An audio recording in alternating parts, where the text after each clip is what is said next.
Hi, Richard. How are you? Hi, good. I don't know if anyone else is going to think to jump in this way because it wasn't a panelist invite. Yeah, I'm watching for it. We'll see. So we'll give it a couple minutes. Okay.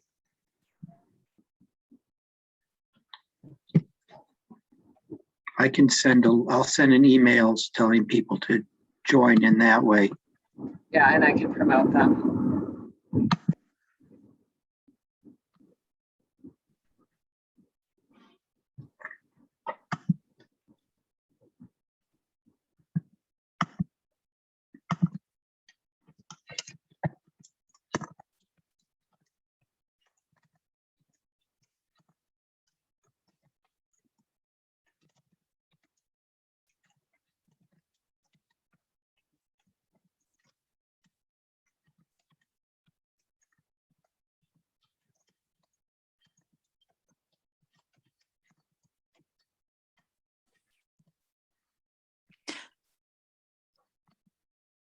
I just sent that out. Hi, Jen. How are you? Hi, Adrian. Good. How are you? Hi, Richard. Hi, I'm not seeing anybody else. It's funny. Doing great. So I'm gonna hold on. Jen, do you want to join us tonight as a council representative? I'm actually here to speak on behalf of the North Shore Health Project. That's my other hat. Oh, cool. I had no idea. Okay. Yes. Very cool. Yep. Thanks. Yeah.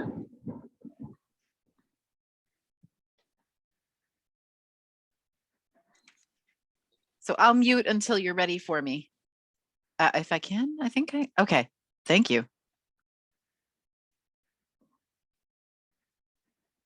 Leslie is asking the link be sent as for panelists. Richard, I'm here. Oh, you're on. Okay, great. Thanks. So you saw my email. I realized it was in the agenda. I apologize for my computer.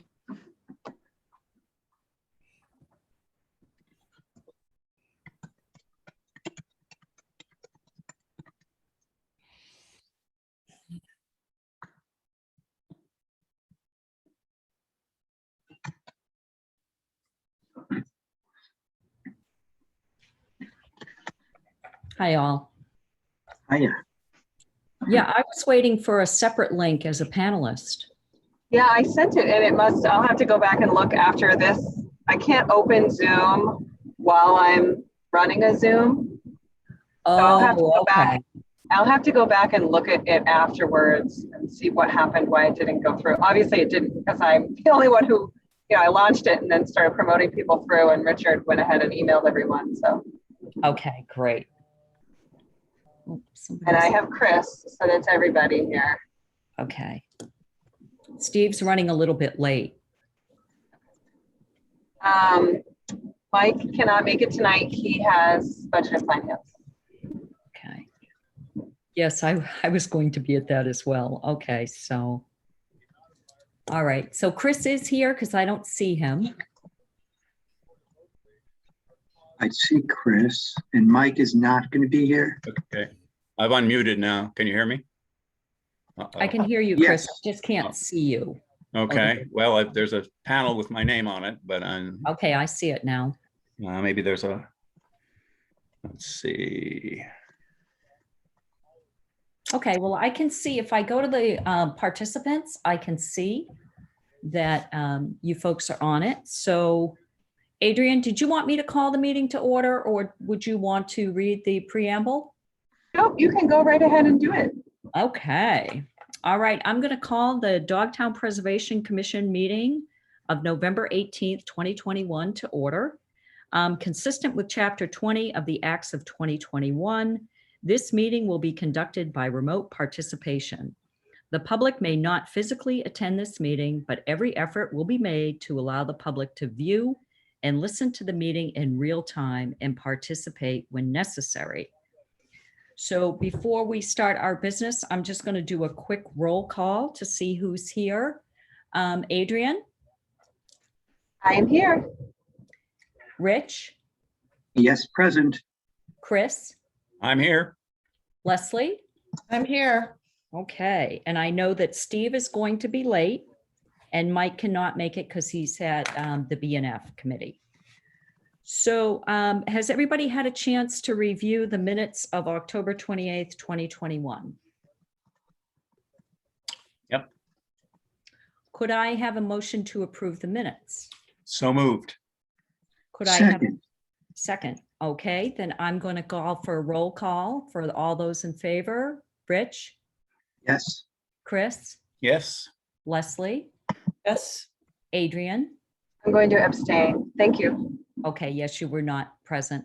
And I am a yes.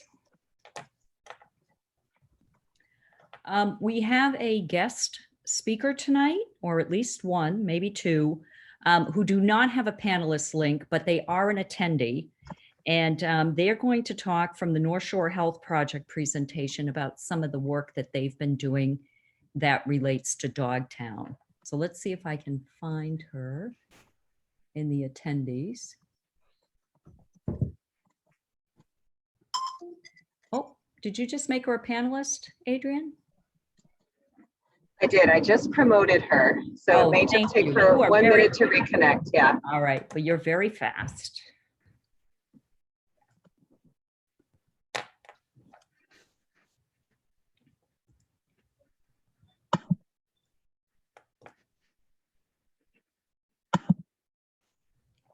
Jen, are you here?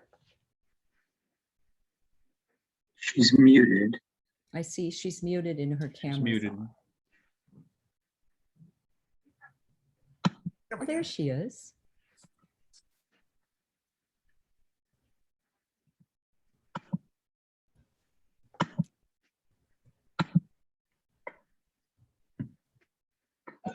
Hi, I'm really sorry. I got a call from from the O'Malley school nurse as we were getting ready for this. I have to, would you mind taking me and putting me later on in the meeting?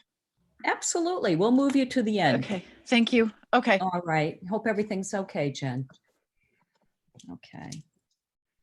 All right, then we will move along. Dogtown Preservation Funds, actually, I did connect with the mayor's office and it is now at BNF, Budget and Finance.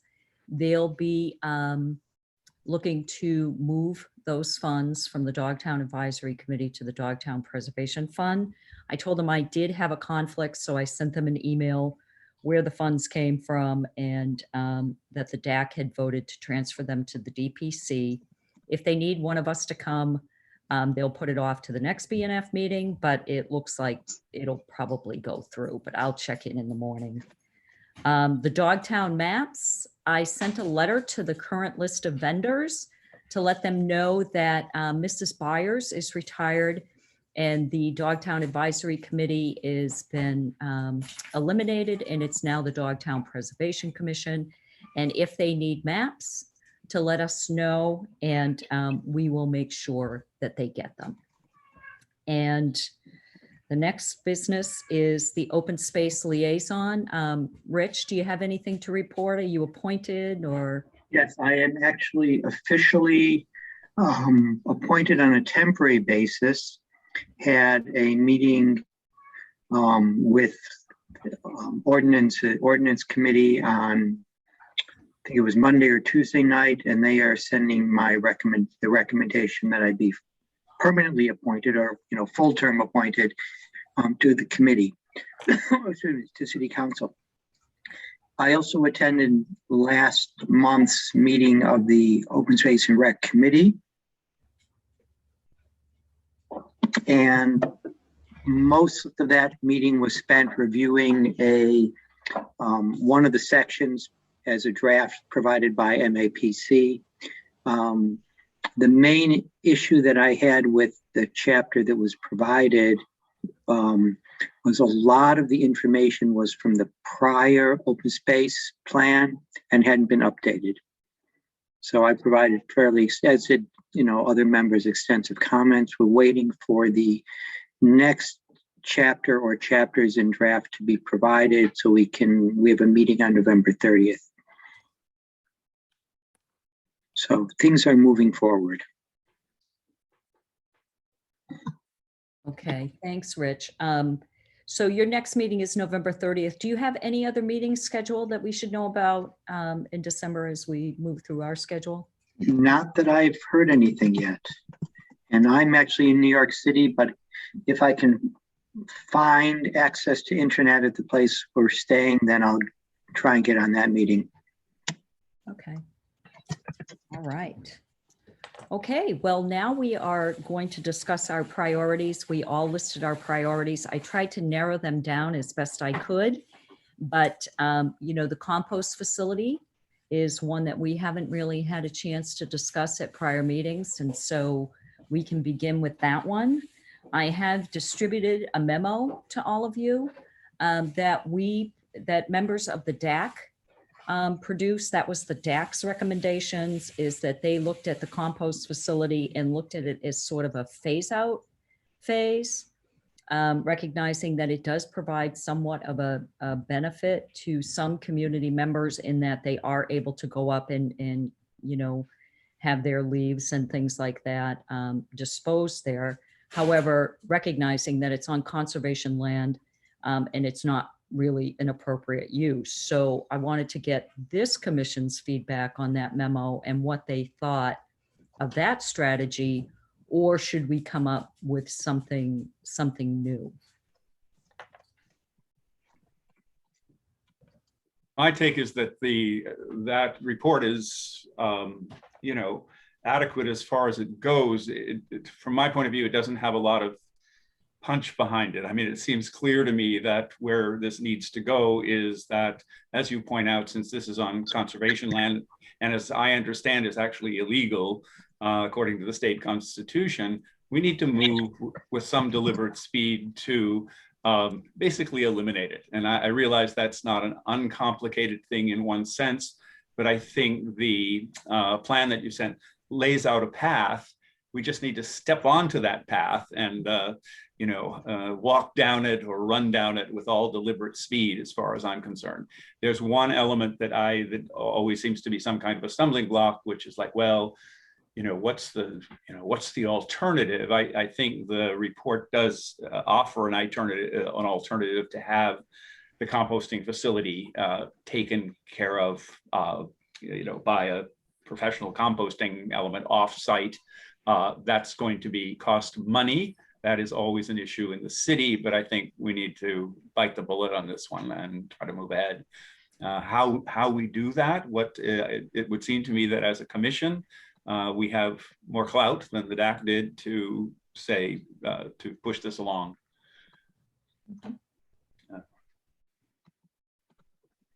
Any other thoughts, Leslie? Yeah, I have a question for you, Cindy.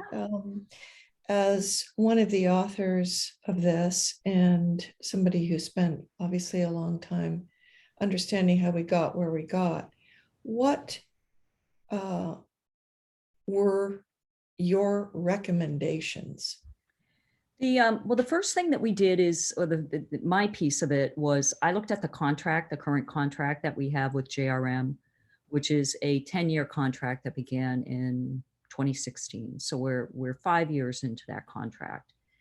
The difference between that contract and the one that we had prior is that when JRM collects the yard waste 7 times, I think, per year, they bring it up to the compost facility. The prior contractor did not. So there is an increase in volume up there. And I think if you're familiar with the compost facility and you've spent any time up there over the years, you'll see that there's a lot more up there. So there's a provision in the contract, and that was the first recommendation. There's a provision in the contract that when JRM picks up that yard waste in front of your yard, they charge $5,500 per load. That weekly, that's the weekly cost for that pickup.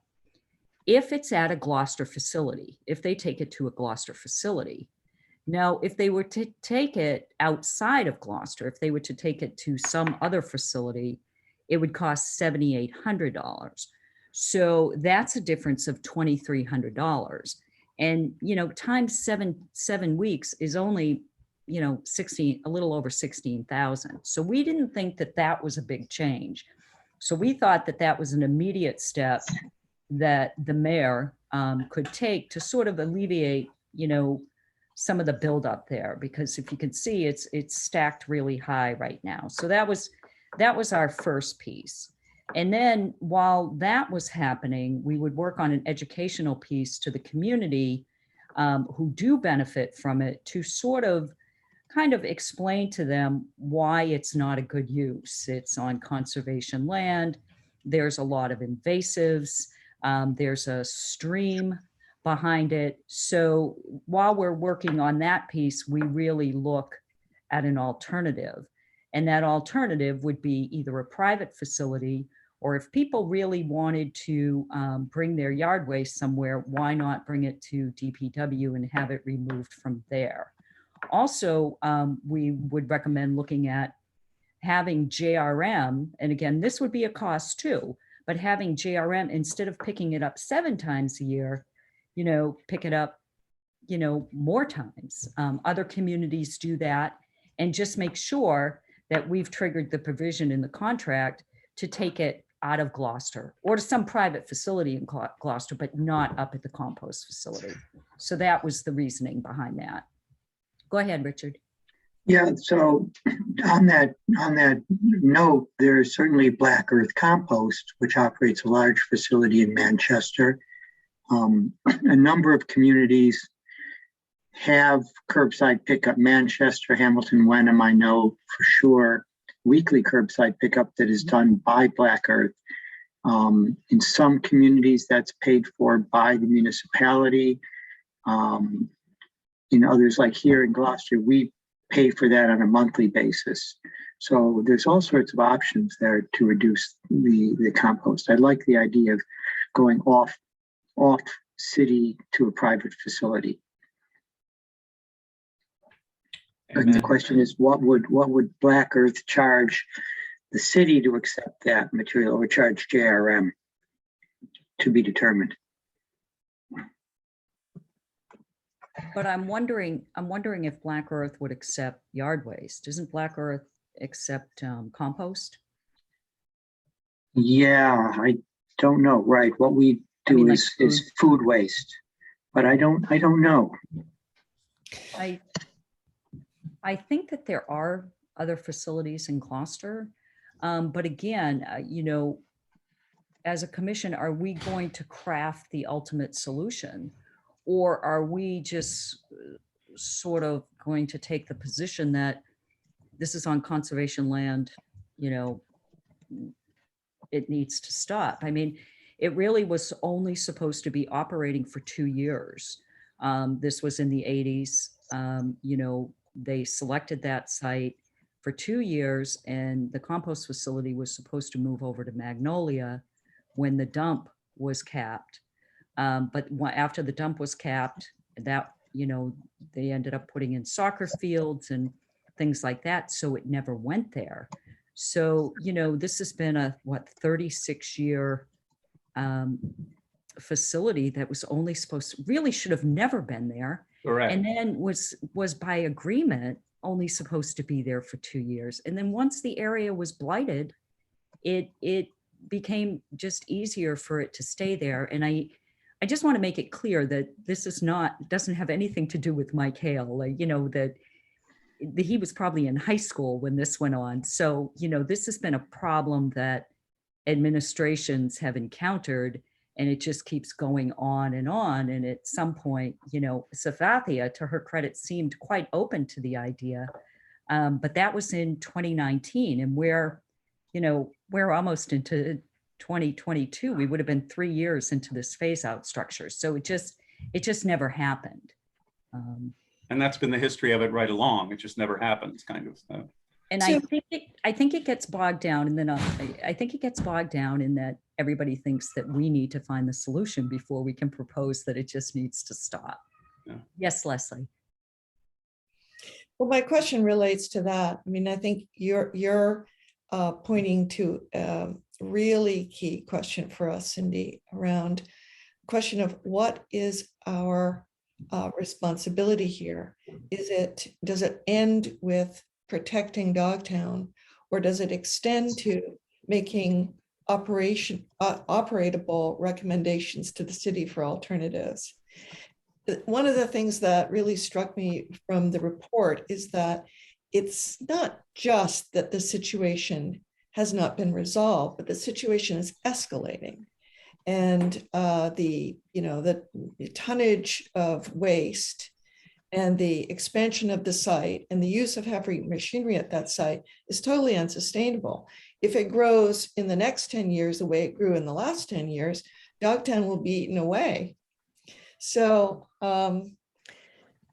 really my question to you and the group is, what is your sense of what our authority is to say no to the city so that they have a motivation to find their own solution? My sense is that I guess I'm on the camp that says, no, we need to come up with a plausible solution, and as a commission, and push the city, for lack of a better term, to take that recommendation seriously. And if there are costs involved, that needs to be dealt with. But we've been, kind of recommending and talking realistically about this situation for decades now. And to say, oh, well, let's just push the city to come up with a solution.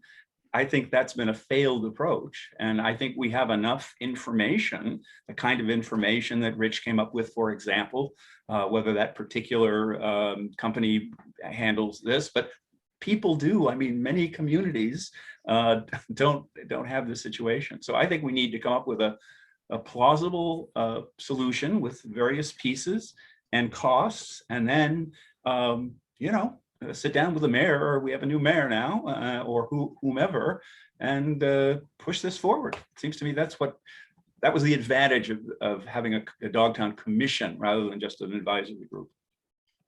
So that's I agree. And I wonder if it's worth, reaching out to the Conservation Commission, because the Conservation Commission is charged with managing this land. It was purchased with money for conservation, and it was basically handed over to the Conservation Commission for management. So maybe they should be part of the solution as well. So this was LawCon money, I believe, right? Land and Water Conservation funds that went to the original purchase. Yeah, it was a federal program. Right, so that's conservation land, which looks like it was directly tied into Chapter 97. Right, so I think that's what we did back in 1983, 85, in that period of time, and got Joel Lerner's monies. So I agree with Chris that it would help. I don't think, to answer Leslie's question, I don't think it's necessarily our responsibility to come up with alternatives, but I think it would help to further the cause. But I think it's also, given that this has been going on for so many years, and as the others have noted, is escalating its use, it may be time to present, official notice that this is an unlawful continuing use, and the city has an obligation to set a specific time to phase this out. It's not 5 years.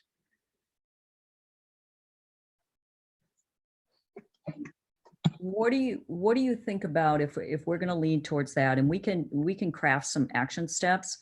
What do you think about at least getting the city in the short term to look at having JRM not bring their waste that they collect on their 7 weekdays up to the compost facility? I think that that's an easy fix, and I don't think it's an expensive fix.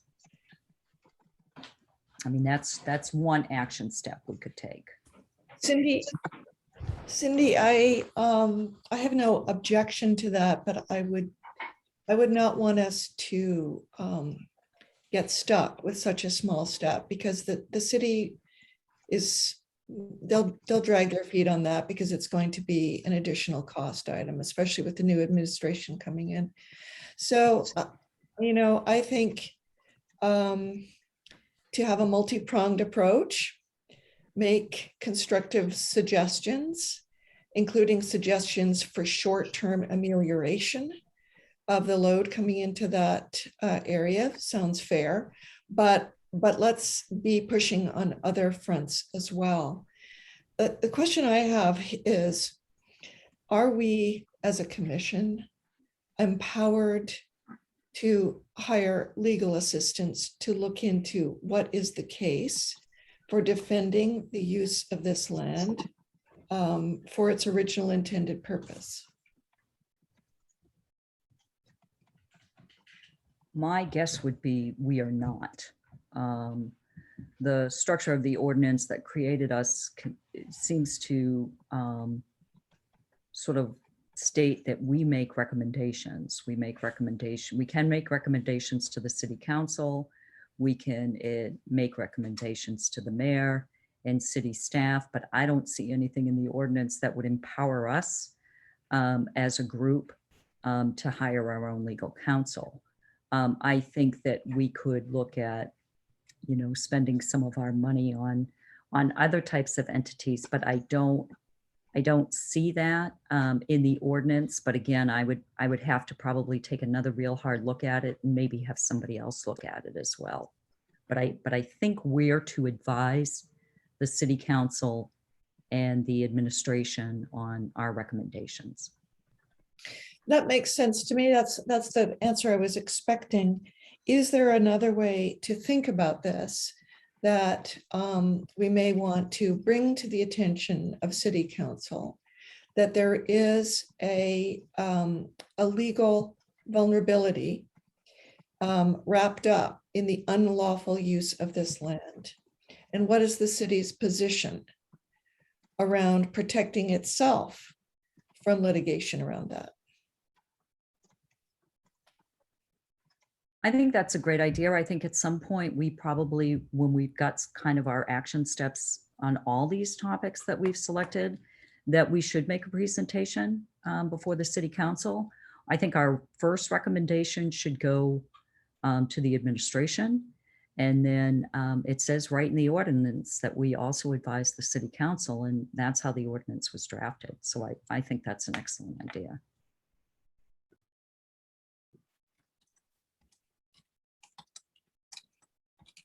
Else? Adrienne has her hand up. Oh, Adrienne, go ahead. Thank you. So I want to recommend to this group, as you're thinking through the memo and what your action steps might be in terms of trying to address the problem. Chris is right in saying that it's a lot easier to work with a problem when you have solutions than when you're just pointing out the issue. And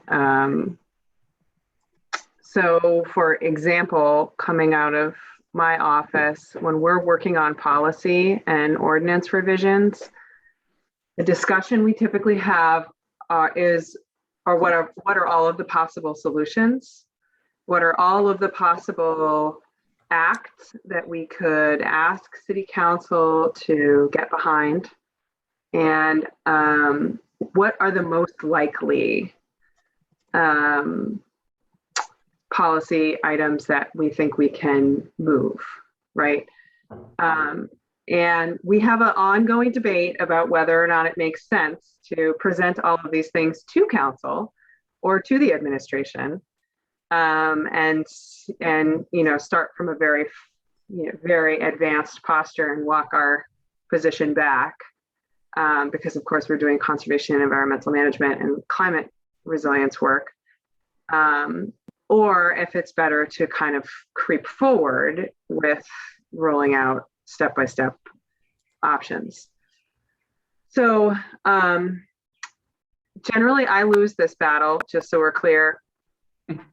I personally believe that slowly rolling out and communicating a slow rollout is the most effective way to keep moving forward.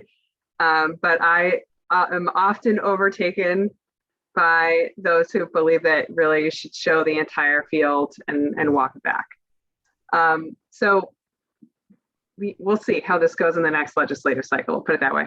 But I do think as an exercise for this particular matter, it would be helpful for the Dogtown Preservation Commission to think about, for example, if you really aim to be solution oriented around this, what you want to be doing is presenting a recommendation to City Council, Budget and Finance during their budget hearings for the next fiscal year, a request for a line item to offset the cost, for example, of JRM, but also the total cost of taking compost offsite, and what the total cost would be to remediate the site. And you really do have to campaign City Council to assign the funds to do this work before you can really even think about who's going to do it and where it's going to go. So that would really be your first step. I mean, you are going to need a kind of big picture of what the possibilities are, but none of that is going to happen unless you're putting yourself on the BNF subcommittee hearings and functioning as an advocacy group, which is the objective of the DPC, to recruit a majority of council to incorporate that line item and make the change, right? And assign the funds so that the DPW is on the hook to use it in that way. You know, I like that approach. It seems to me that the City Council is going to want to know before they approve funds what the approach is going to be, that that we're going to do this and this and this, and that will A, solve the problem, and B, cost this much, so that correct. And so before you go in that direction, you have to decide if it's better to slowly roll out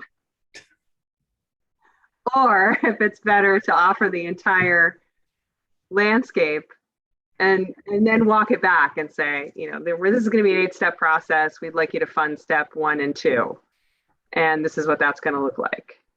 Right. Well, as long as that big picture is there in some detail, I don't mind doing the step-by-step approach. Right. But I think you have to have that. Otherwise, we've been doing step-by-step in one sense for many years now. And so I'm a little cynical about it.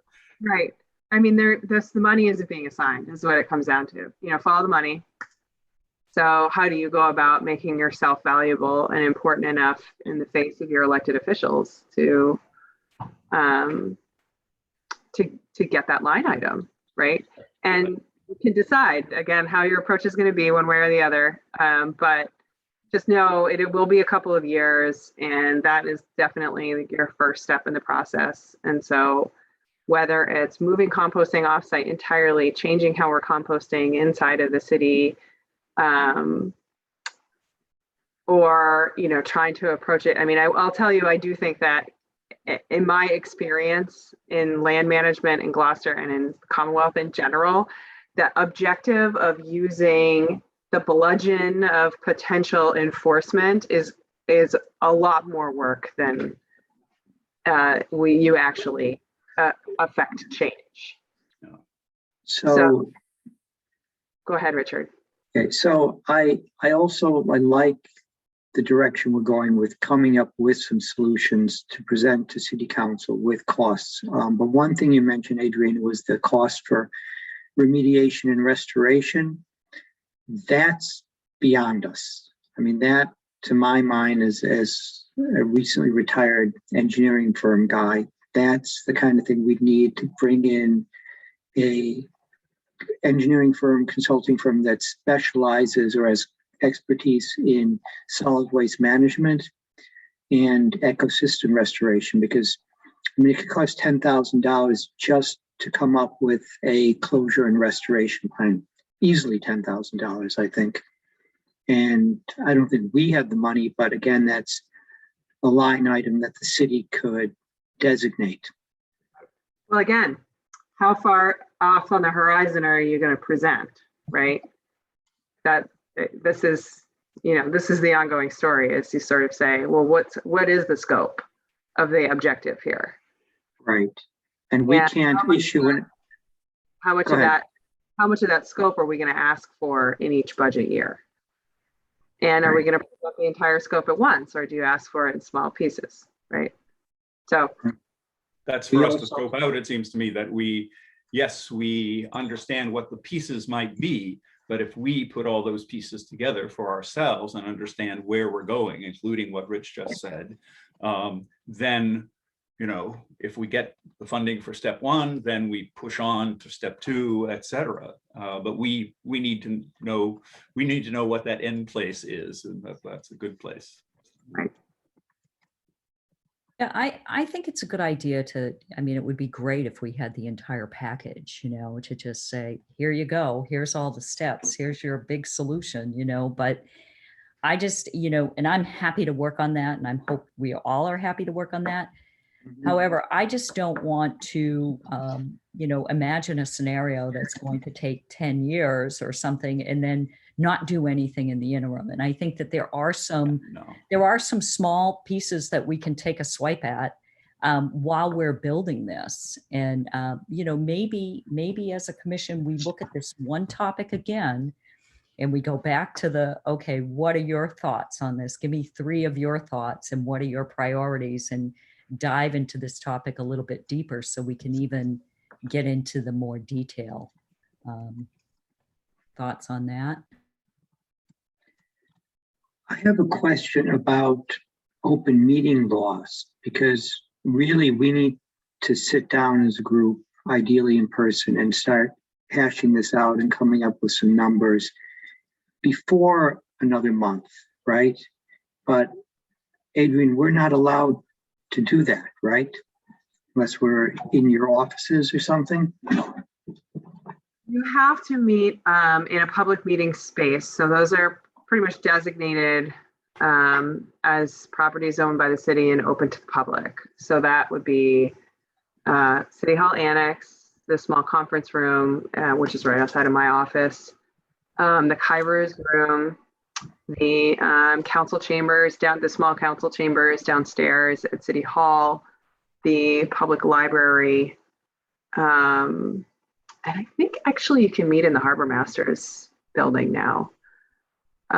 So renting. Does that mean that, that Rich and I couldn't get together and talk about, the issues and maybe do a little research and whatever? Are we, is that against the rules? You certainly can. So a quorum of members cannot meet. Right. Yeah, as long as it's just the 2 of you, you can't, Right. You just can't have a quorum. That's my understanding. For deliberating it, but certainly the 2 of you, given your expertise, could get together and yeah, or any 2, right? Pieces, or any 2 of us. Yeah. Leslie and I could get together, or you and I, and we can do that. And I think that we should. I think that we could carve up this whole compost facility issue into pieces and take it on as an individual or 2 of us, and get it into a little bit more detail, which is how I think commissions should run anyways. Things that I've been involved with, the commissions are great, but the real work is done almost at a subcommittee level, Right. 1 or 2 people, and then, you can kind of get into the real details that you really can't do in an hour and a half once a month or an hour. Right. So. Why are you laughing? That answers my question, and that's why I asked, because I didn't not really familiar with what the current rules are. But this is really helpful, because that's how we move this forward. Yeah. And I recommend you call yourselves working groups as opposed to subcommittee. You have to post. A working group does not, and you can meet privately as a working group as long as you're not a quorum of members. And return your product back to the whole committee and to be heard in the open hearing. And how many is a quorum in this commission? 3. So you 3 can have. Wouldn't it be 4? Wait, Cindy says 4. There's 7 of us. Oh, and nobody's here. That's why. You're right. It is 4. You're right. It's 4. You can't. 4 of us could not meet. But 3 could. We can get 3 together. men. We can get together in groups up to 3. Mhm. It's a working group. So back to your comments, Adrian, I really appreciate your wisdom here. What is the time frame that we'd have to be mindful of if we were to have any hope of getting a line item in the 2022 budget? I would recommend paying very close attention in January to the new assignments of counselors to subcommittees, and beginning working with the counselors who are assigned to BNF in February. And then they will know for sure that you're coming to them and you're prepared to them. You're also going to need to begin your dialogue with the CFO and with the new administration in February. If you want yourself to be an objective and a successful participant in the subcommittee hearings come the end of May. If you appear at the end of May and ask to be put on the agenda through the chair by city council, and you come in cold, I guarantee you they'll say, come see us next year in February. Yeah. So one way to hear that is we have 6 to 8 weeks to put together a sketch of proposal and associated costs. Yeah, I mean, an investment ask for year one, right? Yeah, and I think this is where your cautionary approach, Adrienne, makes sense. I mean, it's limited time for this round, but if we had some measured approach that would take us one step down the road, and that was clear, and we could make that case, and it wasn't going to be overwhelmingly expensive, then we would have accomplished something if we get it through without having to say, oh, look at this monster that's waiting once you do that, kind of. So, and you would be starting a dialogue with a success story, right? And council would be prepared for you to come back in the next legislative cycle in February and say, okay, you were able to assign this much this year. This is what we did with this. This is how we're moving forward. These are steps 3 and 4. We'd like you to fund this in the upcoming year. Yep. And it's going to be a multi-year process. I mean, it will take at least 3 years at a minimum, and it will absolutely require dedicated investment, just as anything else does. Sure. What if just to get prepared for February anyways, I could do an analysis. I already did the 7 weeks at 16.1, but what if I explored what a change order would cost to increase the number of pickups and, increase the number of, weekly pickups and not having them go to the compost facility. That would be a good year one chunk, that we could add some things onto, but that would not be a huge sum of money. I think it would be probably less than 30 grand. I mean, if we doubled from 7 weeks to 14 weeks and we made them go off site, that would be $32,200. And then there's always a fee associated with a change order when you do this with a contractor. But, we're probably not talking about a huge sum of money. But that would be something that, we could probably draw up pretty quickly. No, and it's a substantive step. That could make us a first step while we figure out where this is ultimately going to go. And then the enormous task of, restoring that area. Cindy, what is the, just help me understand why you would want to increase the frequency of pickup? Well, what happens now is 7 times a year, you can put your yard waste out in front of your yard and JRM will pick it up and they bring it up to the compost facility. So every time they come, those are people that wouldn't have to drive up to the compost facility and bring their stuff up there. So if they come 14 times, then all those people that they're putting out their yard waste in front of their yard instead of going up there on a Saturday. And that tonnage is removed from the city or brought to someplace private. Gotcha, it's not taken up there. So, it's just a way to sort of immediately reduce the amount of leaves and whatever other stuff is going up there. Does the current collection allow brush and things, brush and branches, or is it strictly leaves and grass? Well, that's ironic because the first permit for the compost facility was only supposed to be leaves, and now we see that there's a lot of brush. I think what you Not to can mention collect- Spider-Man costumes. So yeah, and Spider-Man costumes. I think anything that you can clip and put in one of those bags or in a loose barrel, they'll take. Okay, can go in a barrel. Yeah, it can go in a loose barrel, you know, and they just pour it into their truck and drive up to the compost, you know, and that's, I think that's a, you know, something that is tangible that we could do in a real short-term basis, is put that together while we work on the real meat and potatoes, you know. I have a technical question that for maybe for Adrienne or Cindy or whatever, having to do with finances, because that's obviously always some kind of a sticking point somewhere along the way. Do we have the ability, or does the city have the ability to create a special fund that could be, to which interested parties could contribute? Some of us are fairly well connected in the fundraising realm kind of thing, and there are people that are very interested and have been over these decades in moving this agenda along. And I can conceive of a situation in which a lack of funding would be used as an excuse not to move the agenda along. Is there a way to create a city fund for the you know, restoration of Grönblatt's pit, say, or something like that?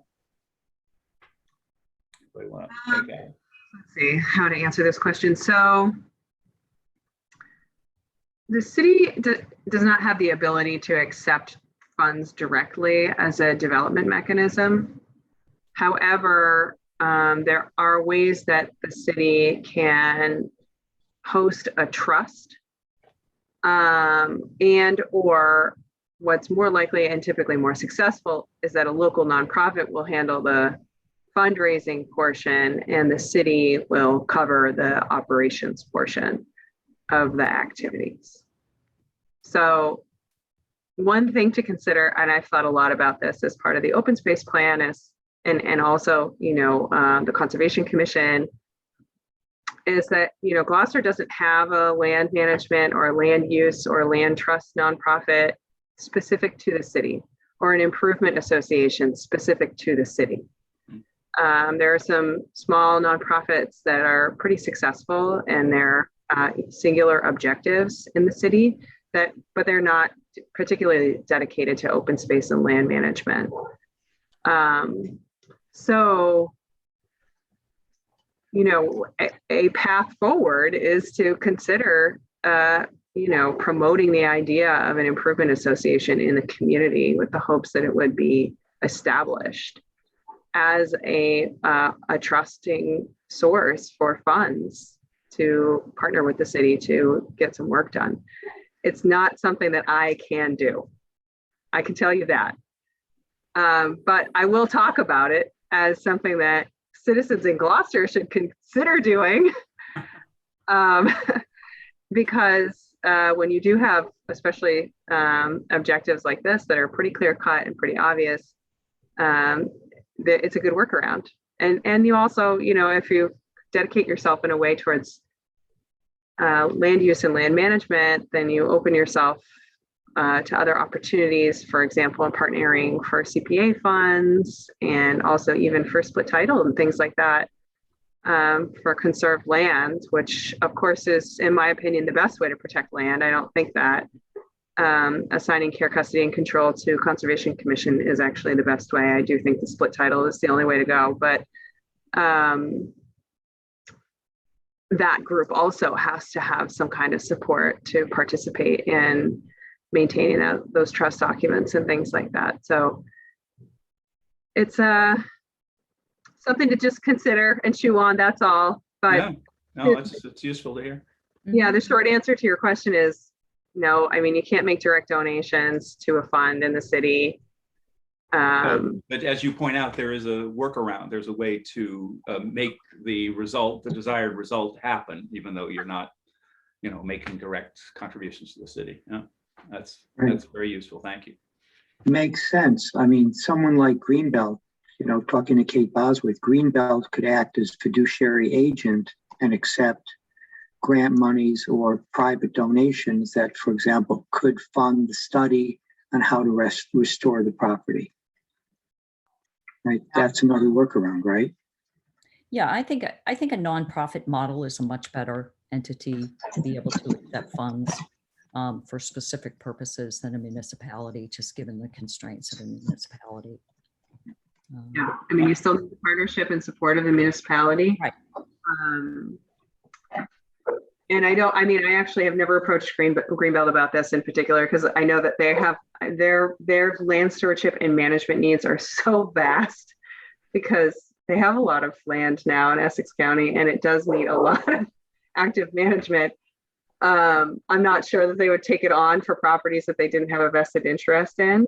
And that's generally the conversation that we've had. But for the city of Gloucester, for citizens with a specific interest, like Dogtown Preservation Commission maybe is a better entity as a nonprofit. I mean, I don't say that to minimize the importance of having the ordinance here, but having a sister organization that at least had some liaison members from here to something like that could go a long way for you. Yeah. Yeah, you don't have to be a large group. That's why you find a lot of nonprofits that are friends of cemeteries, friends of the library, friends of, I mean, it's so that they can sort of partner on things and they have the more flexibility to fundraise. Right. So, all right. So before we move on, what should be our next steps? Or do you want to email me some next steps? I'm happy to work on the contract piece and give you guys a report at the next meeting. Yeah, well, I'm glad to meet to, again, talk about the steps that we've talked about and, a plan, so to speak. Okay. I think it would be valuable just to make a little more concrete and specific how Yes. we will interact, what our intention is for interacting with the city around this over the next few weeks, being participants in the budgeting process, connecting to BNF, tracking all of this. So in my mind, part of the work product that we want is a calendar that we can follow. Mhm. Yeah, that's a very good idea. And I also just want to say that I see just a tremendous amount of merit in having a sister 501c3. And I think another work product is an assessment of what it would take to get that up and running, and how can we educate ourselves around the first couple of steps of that.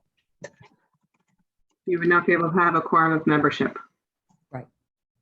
Oh. Well, a couple of us could sit on a sister nonprofit. Right. Yeah, definitely. Or a couple of you, yeah. And I'm happy to be a resource for that. I've sat on multiple nonprofits. I've established nonprofits.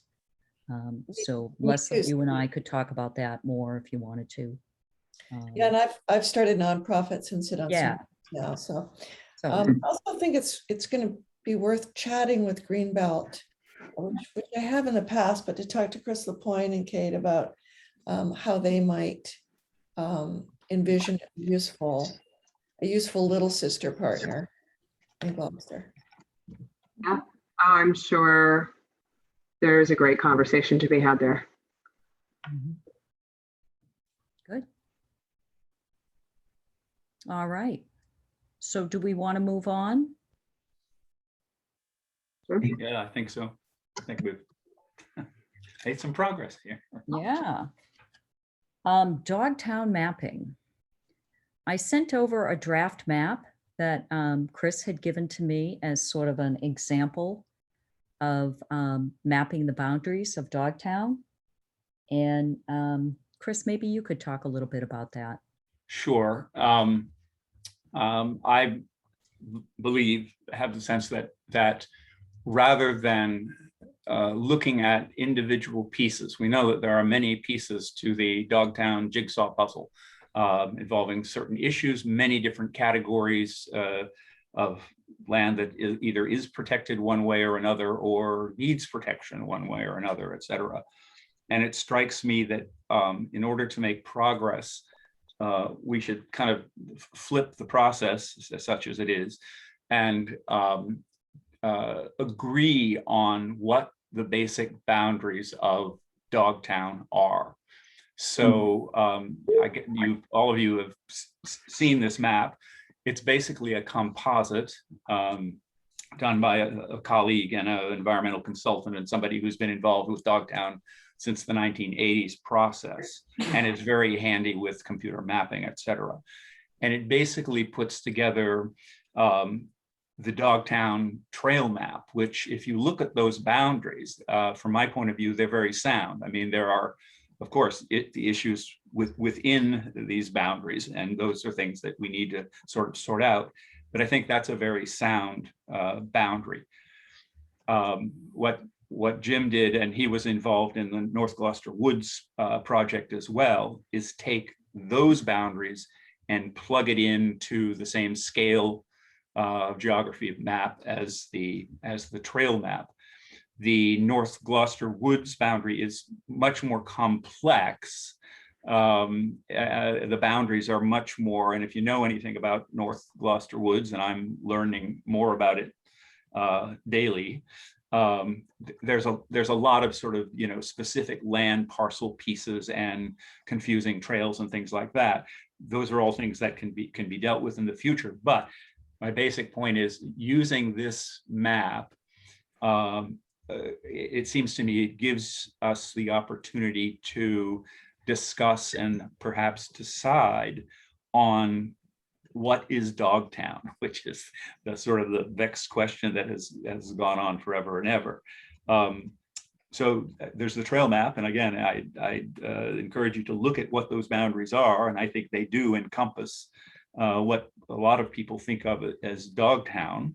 However, I think many people most people perhaps, who use and are familiar with the North Gloucester Woods think of that as Dogtown.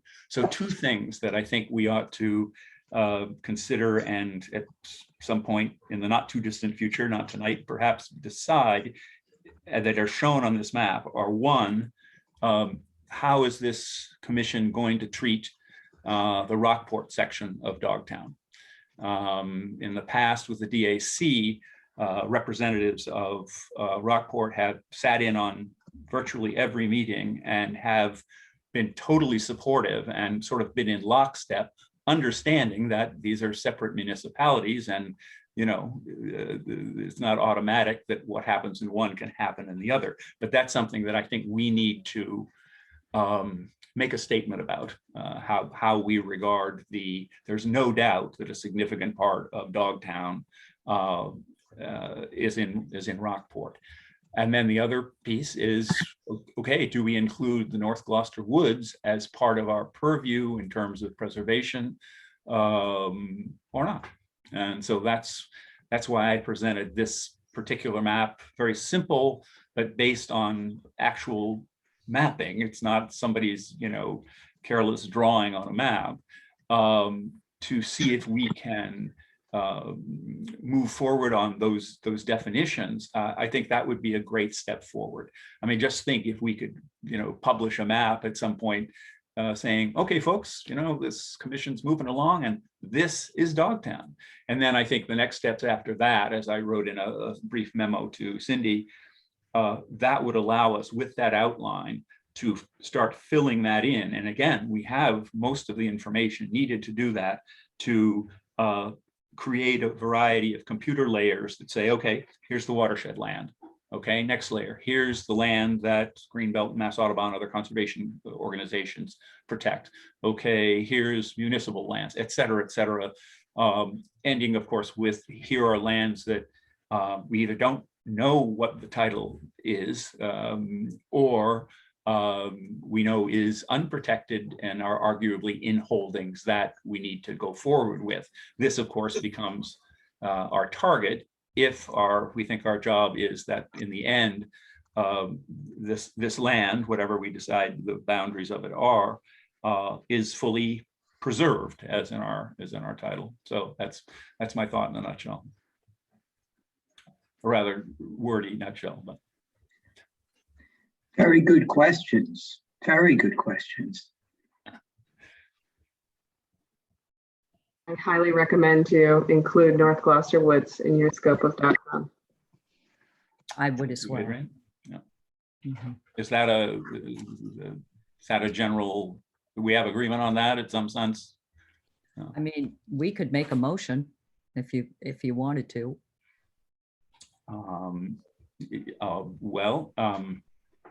Sure. I move that we include the North Gloucester Woods as has been mapped as part of what we are designating as Dogtown. Is that? Yeah. Do I have a second? Second. Any discussion? I have a question. So for the notes, the motion is that Chris moves that North Gloucester Woods be included in our definition of what constitutes Dogtown. Does that work? That works for me. Okay. I think there have to be some reference to, so that it's not too vague, but it is based on, actual maps that have been created. In other words, we do know what North Gloucester Woods is because of the North Gloucester Woods study. At least there are boundaries created. And as I've said, I think this, the basic trail map outline is also very sound as a boundary. So I just want to make sure that we're not just saying, oh, we want to include, North Gloucester Woods. So any language that we can create to make that specific would be helpful, perhaps. Perhaps you could just amend the motion to make it clear that it includes North Gloucester Woods study.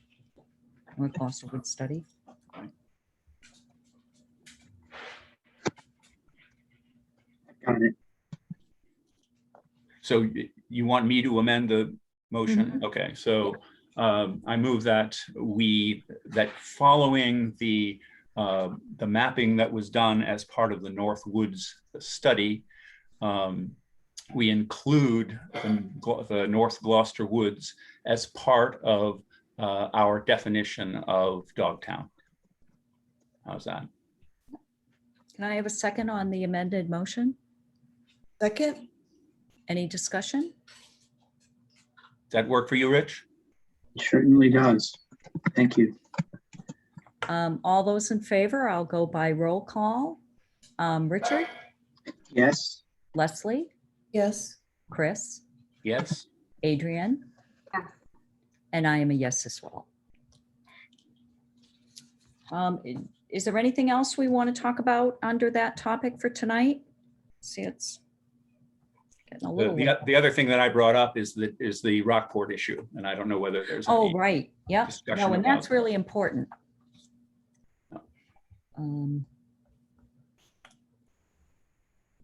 I certainly think you can, although I do think you should affirm with interested parties in Rockport that they agree to those bounds before you assume the scope of Dogtown in Rockport. I'm sure Rockport has a sister organization. Right. Presumably, though, Gloucester can't make decisions based on, that are our recommendations for the Gloucester portion of Dogtown we can't enforce that in Rockport, right? No. Yeah. So but there could be a, sister relationship in which they would follow our example, kind of. Mm-hmm. Is that, yeah. Okay. Yeah, I think that's a great idea. There are ways, it's sort of later in the agenda too, but we could talk about, that could be part of our collaboration. Yep. Would certainly include not only interested part of folks in Rockport, but their town select board members or what they have that is Dogtown is under the jurisdiction of. Well, and I know there are people in Rockport who are interested and have followed this issue for years. Yeah. So, Yeah. So I wonder if the opening step there is for us to reach out and identify who and in what organizational body the greatest sense of responsibility and affiliation with the issue is held, and open a conversation to understand how they're thinking about this issue and how we may collaborate. Yeah, I think that's a great idea. We actually could do that for Gloucester as well.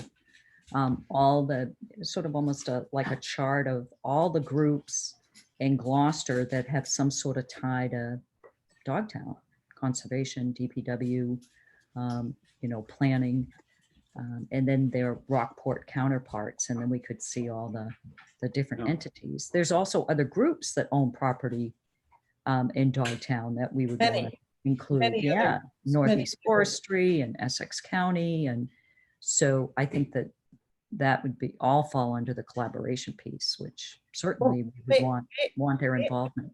May I suggest that we chip off the first piece? Yeah. And would happy to do the legwork on this to figure out who our potential partners are in Rockport. That would be great. That would be great. Great first step.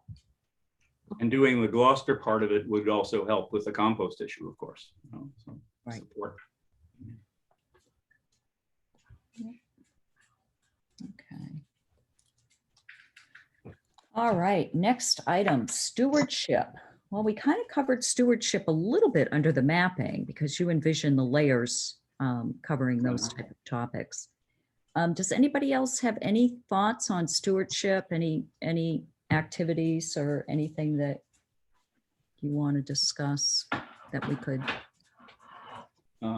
get involved Not to in? mouth off again, but I think one of the things that we discussed maybe at the last meeting, or not the last meeting, but the last meeting that was a meeting, was that it looked like, given the scope of the land, 3,000 plus acres or whatever it is, and the various issues that have already occurred over the years, that it seemed highly likely that it was going to require a manager, an ecological manager, a staff person, probably full-time, hopefully with a staff of 10, but maybe starting off with one beleaguered soul to make things happen.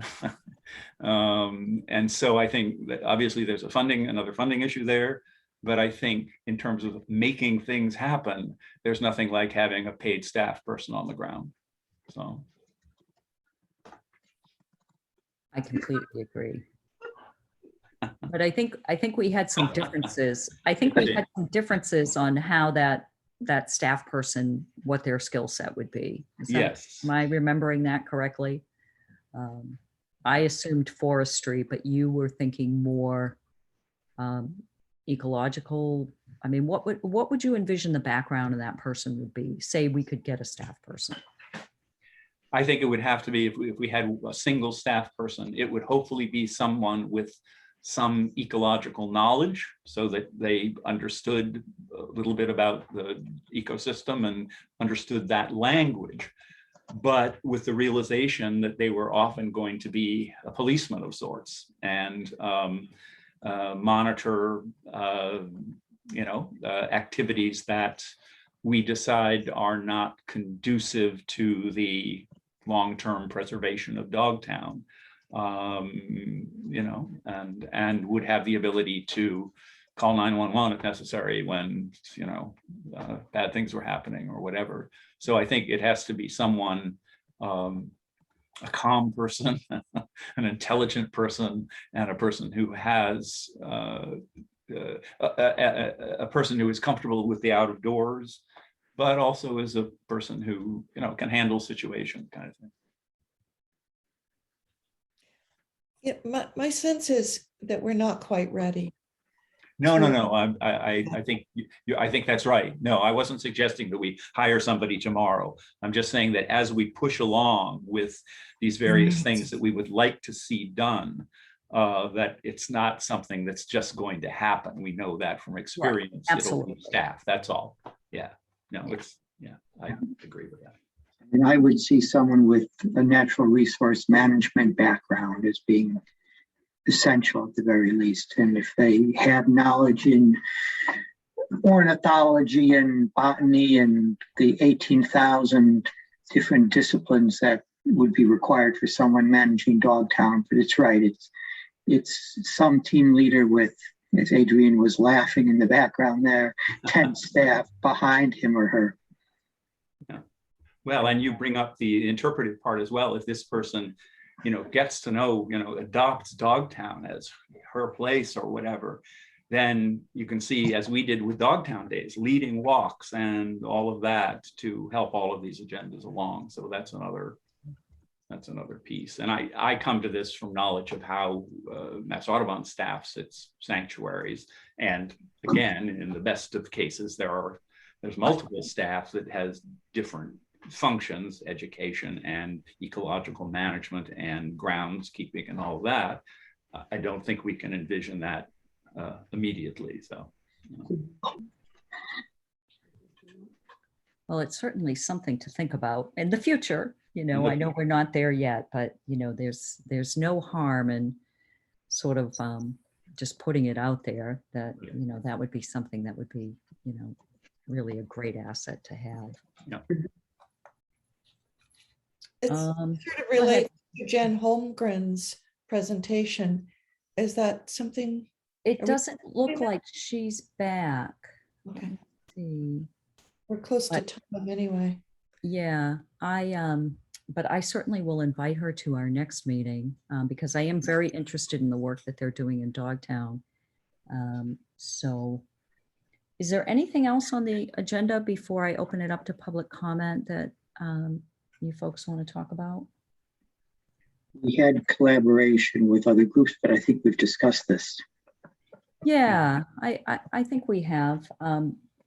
These items are going to kind of remain on the agenda until we really, I think we can narrow them down even further if we want to go through the same exercise we did before, because we talked about a lot tonight, that folks email me the 3 priorities that they have based on a little bit more detail, because it was a little bit more general for me as I tried to group them together. Chris, I would especially be interested in, you had mentioned rare plants in some of your emails, and that might be a short-term project that we could do too that would really be beneficial. Yes. Not only Dogtown, but the greater world. Yes, if the compost facility hasn't poisoned them all. Yes. Yeah. Right. Well, we do. We have maps of the 14 different species of orchids in Dogtown, and we know historically where those have been, at least. So. Mm-hmm. And I would think that would be really important, to do that work. Don't get me started. All right. In terms of rare plants, rare moths, Yeah. Yeah. Okay. As you're drafting up the memo for the next year, a couple of opportunities for public outreach events like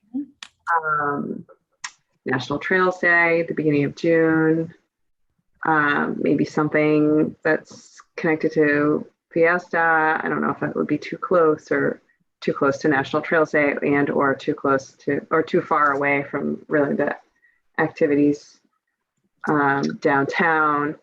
But in the 400th.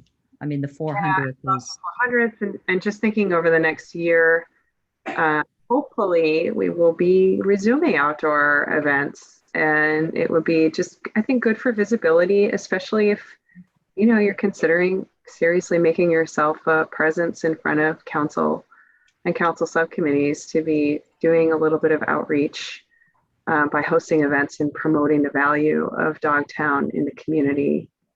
Just, even sometimes you'd be very surprised having like a one-day trails event. You find yourself with dozens and dozens of participants, and that can be really meaningful and a good opportunity.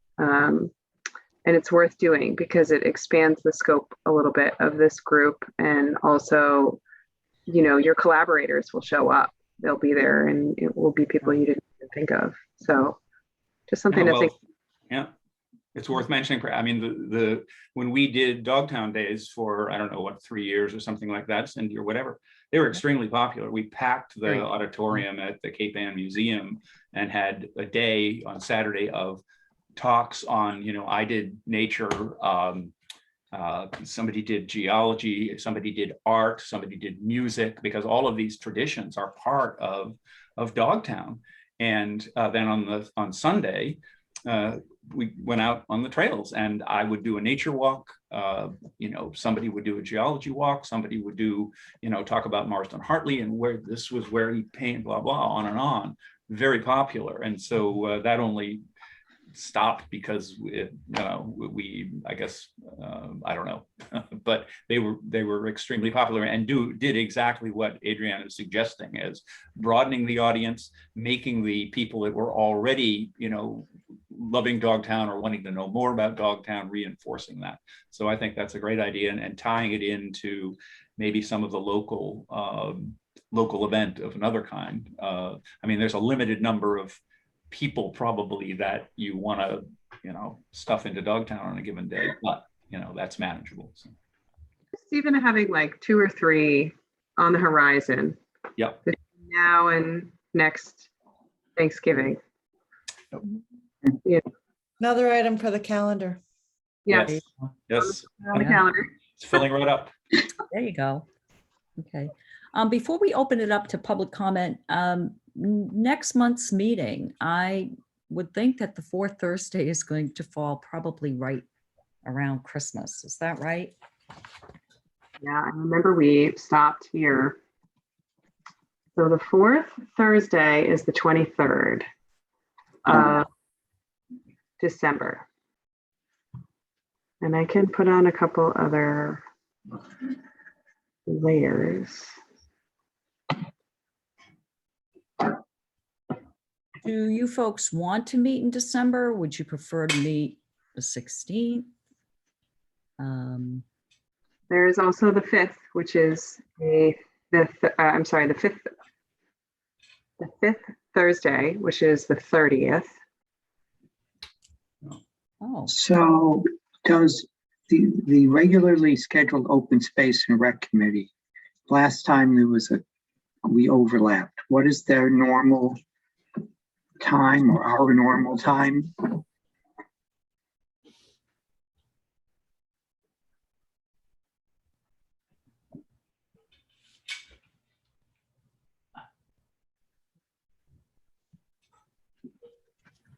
So open space we had to move to Tuesdays because of Thursday holidays in November. And that was why we had the overlap, is because of Veterans Day and Thanksgiving leaves no Thursdays.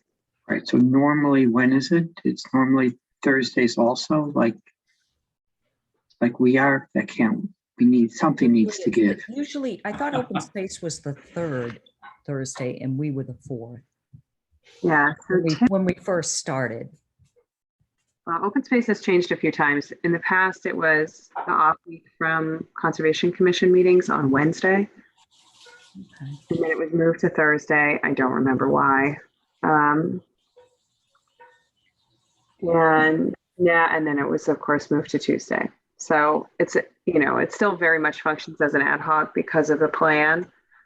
I probably will be having that conversation with them on the 30th to look out at the 2022 calendar. I try to do at least 6 months of meetings at a time.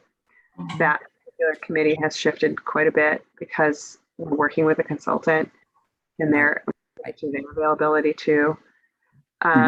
I don't think there's anything wrong with Dogtown Preservation Committee assigning a date now for their December meeting, and we'll be working around it for open space anyways, and then kind of can come back for 2022 meeting dates. Great, thank you. What do people think of the 30th? Works for me, but Works for me, and so does the 16th. yes, So I'm Me flexible. too. And 23rd, not so great, but may I Right, just, 23rd, not good. with my apologies, I must leave this meeting now. Yep, we Well, just have a couple I'll see more you things. next So time. either date works for you. Did folks have a preference? Does anybody Thank have you, a Leslie. preference? No, I don't have a preference. How about we just do the 30th then? Works for me, yeah. Okay. All right, so I'm going to open it up to public comment. I see a hand raised. I just click on the person with the hand raised. Yeah, so if you hover over there, over the name, you should be able to see, do you see allow to talk? No, I see a hand raised. Jeff, is that you? Oh, okay. Here you go, Jeff. I'm going to allow you to talk and ask you to unmute. Go ahead. Sure. Hi there. Good evening. Jeff Brown, Essex Ave. Yeah. I've got a question about the Northwoods now that it's officially considered Dogtown. So does that mean that the Lanesville quarries, in particular Nelson's and Vernon's, are subject to the Dogtown Preservation Commission ordinance?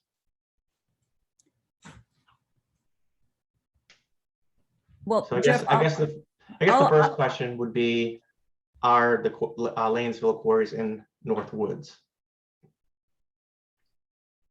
They're within the boundaries of the map, I believe, that we've talked about. So, Okay. Yeah. So I'm just trying to find out the reach of the ordinance. So now obviously it seems like it pertains to the quarry area as well. Am I correct in saying that? I believe that's correct. That doesn't mean, that, how shall I put this? That doesn't mean that all of a sudden, the quarries are going to be all under control of, the Dogtown Commission or something like that. There are a lot of property issues to be resolved, not only in the North Gloucester Wood section, but in the, the southern section as well. So,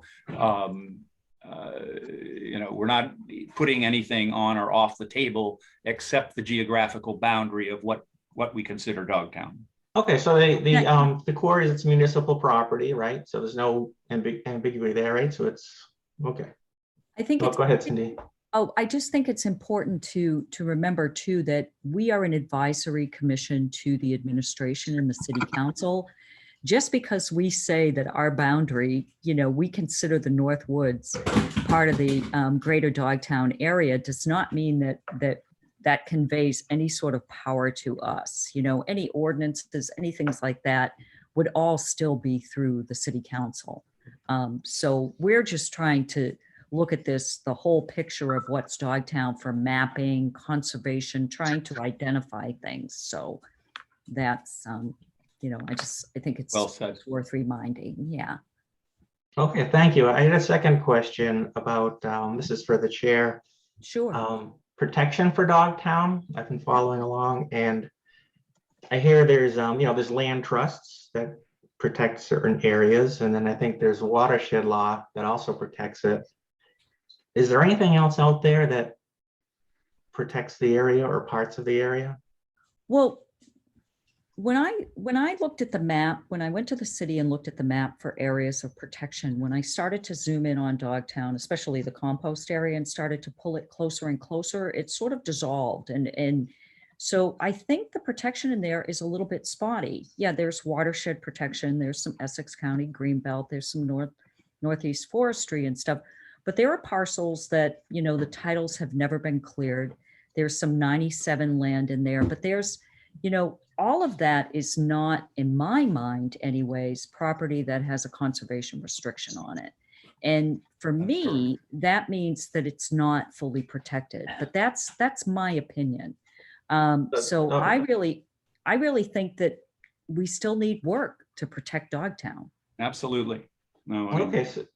No, there are many areas that, as I said, that where the title isn't clear, who owns it, or undivided interests or things like that. And then just other areas that are just, they're not protected. That's very clear. And that's where I would hope we're kind of moving towards, so that, yeah, when we say Dogtown, we think of it as a protected area. Dogtown Preservation Commission, as key. Right. So, sure, thank you. How about on the Babson side, when the city took that property from Roger Babson? Was there any documents involved that would, any stipulations in all of that might protect Dogtown? Which Babson? I mean, the city took by eminent domain all the area that's now O'Malley School and all those athletic things. Are you talking about that, or are you talking about like where the Babson boulders are? Well, I'm just speaking of Dogtown in general. So I don't think O'Malley is considered Dogtown. No. Okay. I don't know the answer to that question specifically. And I don't know the exact answer to that question either. I know that, some of it was taken for watershed, and that certainly, is protected. However, I do believe, and Jeff, maybe you know the answer to this, I think that there was language in the deeds that when Babson gave the property for recreation. But I would have to check the deeds on that. Okay, and the deed covers a pretty wide area, right? Isn't it like 1,100 acres? Yeah. That would be well over half of Gloucester's side of Dogtown, right? Or pretty close. Could be. Yeah, it's a big chunk of it. Yep. Okay. Is the deed a legal document? The deeds are legal documents, but I'd say that any property that falls out of the jurisdiction of the Watershed Protection Act should still be explored to see if it's permanently conservation restriction. Just to be safe, not to, you want the highest level. If you can get it, you want the highest level of protection available, in my opinion. Okay, and so moving forward, this deed that covers like 1,100 acres, and I'm guessing it's just a legal nature to it. I don't know. But moving forward, is this something that the commission will, bring into the fold and sort of look at a little closely, or? Well, I'm guessing that we would. I'll be, perfectly honest with you. Most of the deeds that I have been looking at just recently are all around Grobbalt's Pit. Because I've sort of been focused on the compost facility, but certainly, as we do inventorying and things like that, we'll want to know what parcels are in there, what the ownership is, how they're currently protected, if it needs to be increased, if it's adequate. So that's certainly, if you have any language in that deed in front of you, you can certainly, put it in, but I'm happy to look at it. And I'm sure that we will be looking at all the properties in Dogtown at some point. So I'm not sure where you're going with this, Jeff. Are you thinking that perhaps those deeds aren't valid and therefore those Babson lands aren't currently protected? Or I just kind of find it unusual that you have a deed that covers 1,100 acres, which I'm pretty sure it's a legal document, and that it hasn't been brought up. If it covers 1,100 acres, I'm just trying to figure out how it factors into everything that's being talked about, discussed. I'm not quite sure what, that's why I've come today to ask you about that. I don't know what that means. Another, the Dogtown Advisory Committee produced a vision or a management plan for Dogtown. And I'm just curious if there's anything within that deed that would prevent the city from undertaking some of those things. Okay, yeah, that makes sense clear. Yeah, that would, that certainly, if the Dogtown Advisory Committee did not finish the management plan, it's just a draft. And that's something that, we are going to be working on as well. Certainly anything that would be recommended by any commission, if it bumps up into a deed restriction, would have to be reevaluated. I mean, a deed restriction, if it's a clear deed restriction, is a deed restriction.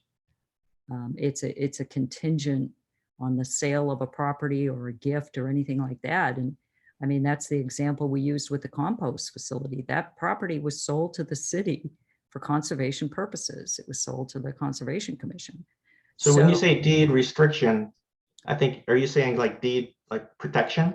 Like it's protected? Yeah, and when you sell something via a deed, when you transfer a property or something, and you put a specific, restriction in that deed, that's part of the transaction, and that's permanent. So has anyone on the commission read the deed? I haven't read the Babson deed, no. Maybe 40 years ago. Yeah. I understand it is an old deed. I just, is there any plan to say assign somebody to it, to say, okay, well, it's got restrictions, it may have restrictions, how do we address those? I just think it's an important part of the conversation. And I haven't seen anything or heard anything about it in committee notes, and when I'm watching the meetings, I haven't heard anything.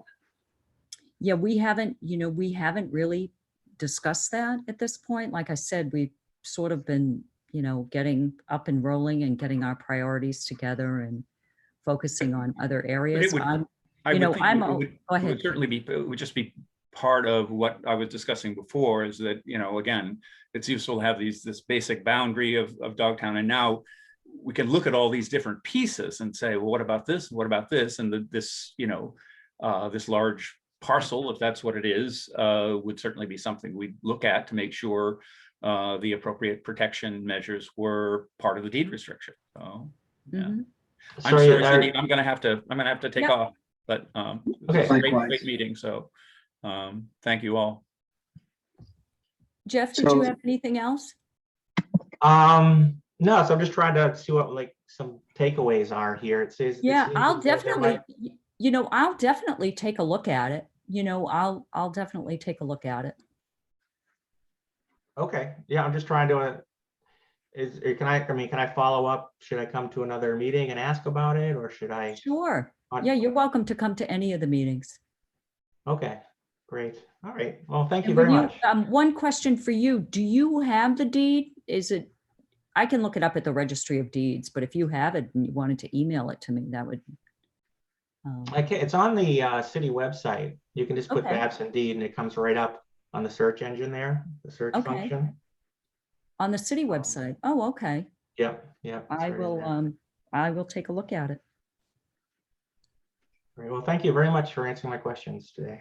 You're welcome. Thank you. Move we adjourn. We do have to, we don't have a quorum anymore. Oh, okay. Okay, adjourned at 7 o'clock. Great. Okay. See you next time. See you next time. Happy Thanksgiving, all. Oh, you too. Thank you. And happy holidays. Bye-bye.